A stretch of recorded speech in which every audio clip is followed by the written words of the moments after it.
take those classes at their home district because we're going to have this new technology. So what I would ask for you to do is, in light of this new information, inconsistencies within the Department of Ed, new reforms that we've got on the table, I would ask that you think about this in terms also of bus times. You know, we're going to study bus times, that kids have to be on buses, and this is a big part of this also. So please, we've got 100 of us in here today, and we can use that vote to affect thousands of rural kids in rural Arkansas and leave their districts intact, just while we study adequacy and see what the new definition for that is. We just want to put the brakes on it for a little while. Thank you very much for consideration, and I really, really hope you'll think about giving us a great vote. Thank you. Does anyone wish to speak against the motion? For the motion? Representative Alexander, you recognized to speak for the motion.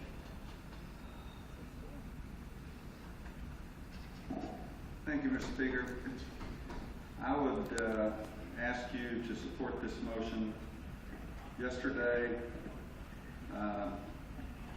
Representative Carnine made several statements, many of which I agree with, and I think supported what I'm trying to say, and some I didn't. I'd like to cover those pretty quickly.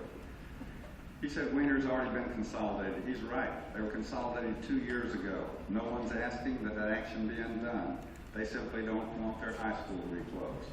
He said this is not about one school district. He's exactly right. Wiener was just as an example.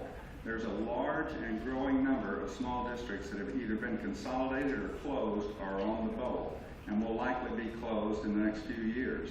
Many of these are not in any kind of distress. He said we'll have to come up with more money for small schools if we change this threshold. He's wrong. The adequacy funding level has already been set, and it's the same per student regardless of the size of the school. But the most important thing that Representative Carnine said was this.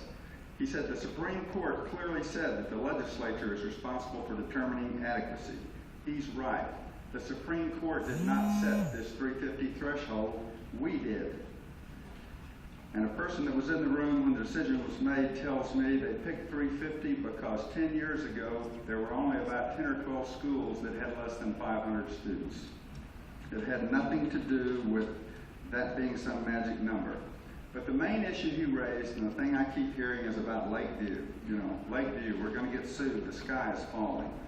So I want you to listen to this if you're one of the ones worried about a lawsuit. Very quickly. Act 60 was passed in 2003, 10 years ago. And basically all it did was set the 350 threshold. Lakeview, which started in 1992, we were finally released from the court in 2004. Here's what they had to say about consolidation. Consolidation of school districts was not expressly referenced in our Lakeview 3 opinion.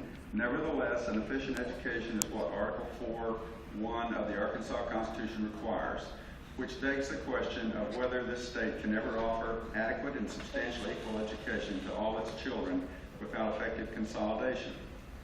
The masters appear to obliquely consider consolidation as part and parcel of an efficient education. They allude to Act 60 of the Second Extraordinary Session of 2003, which provides for administrative consolidation of school districts less than 350 students. We will not venture into this debate and mandate a specific consolidation program, as we are firmly convinced that an efficient public education, as well as a general and suitable public education, must be ordained by the executive and legislative branches of this state. Now, we went back into court because we failed to do an adequacy study in 2005-2006.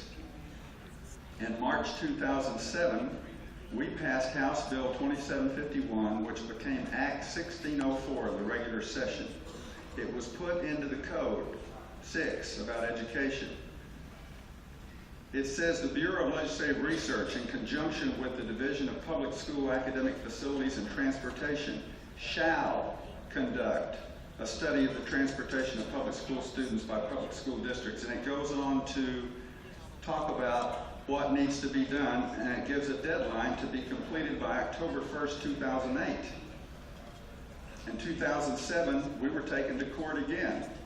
A group of parents took them to court because of this act. We did get out after we passed this guideline, after we passed this act, we got out of court again. And the lawyer that talked to me about this says everybody keeps throwing around Lakeview like it's gospel, that if you mess with Lakeview, you're going to go to court. They said, that's not gospel. I'll show you gospel. Here's the last Lakeview decision, and the last thing they said before they signed it. What is especially meaningful to this court is the master's finding that the General Assembly has expressly shown that constitutional compliance in the field of education is an ongoing task requiring constant study, review, and adjustment. When we were sued, they lost. They sued because they hadn't had the transportation study. Kids were on a bus up to 4 hours a day.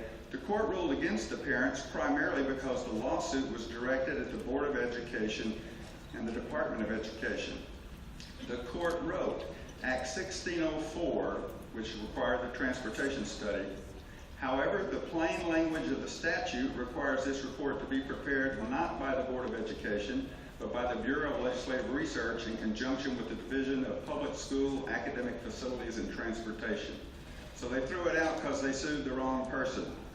They put a footnote. It is evident to this court that the General Assembly is aware of the issues involving public school transportation. We have every confidence that its resolution of any matters involving education, such as transportation concerns, will be direct and substantial.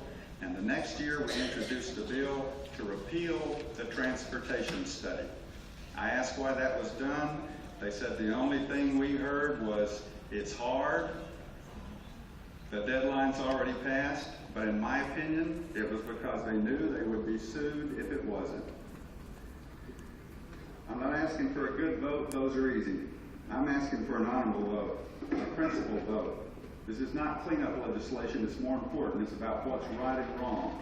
And it's wrong to close a school for no other reason than they drop below a number that has been proven not to have much of anything to do with providing a good education. Thank you. Does anyone wish to speak against the motion? For the motion. Person Gillum, you recognize to speak for the motion.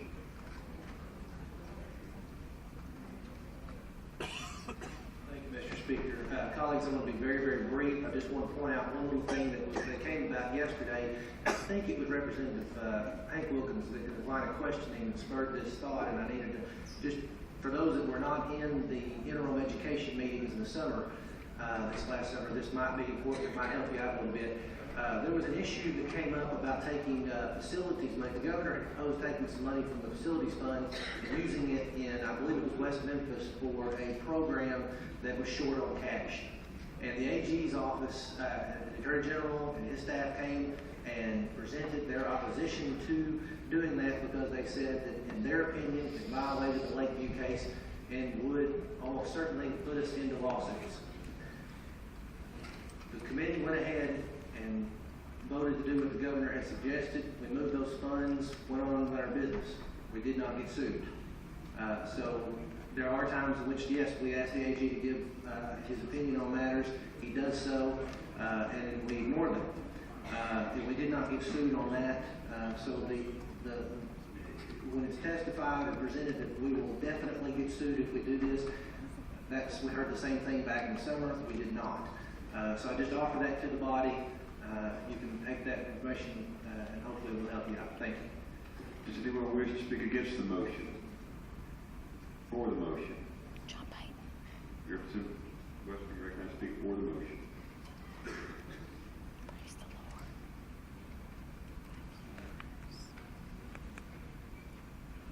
Thank you, Mr. Speaker. I'll be brief.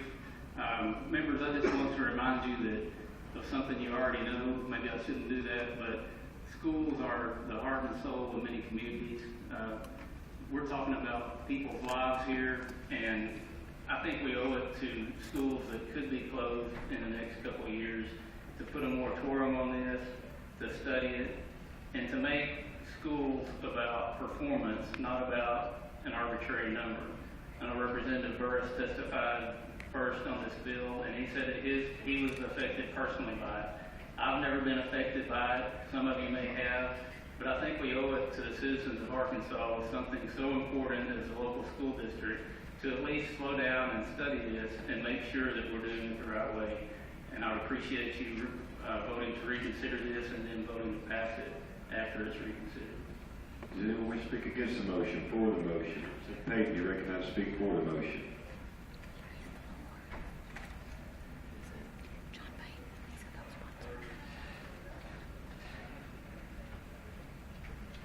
Thank you, Mr. Speaker. Colleagues, I'll be real brief. The proof is in the pudding. Basically, a number was set many years ago. That number has forced us to close some really good schools. The number has been in existence long enough for us to take a look at what we've closed and take a look at whether or not we've saved any money. Consolidation has not made education cheaper, and I would argue it's not made it better. And I think all of us understand that the number has forced us to close some good schools. We need to back off, take a couple of years to look at it, and try to protect what schools are left. Thank you. Does anyone wish to speak against the motion, for the motion?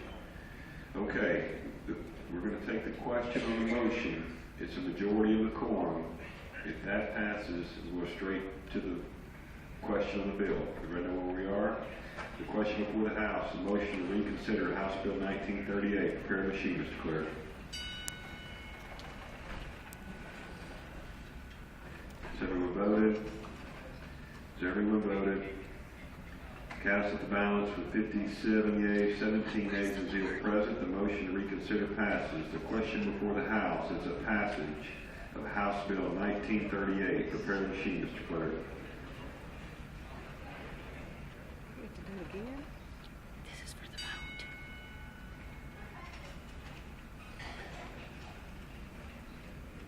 Has everyone voted?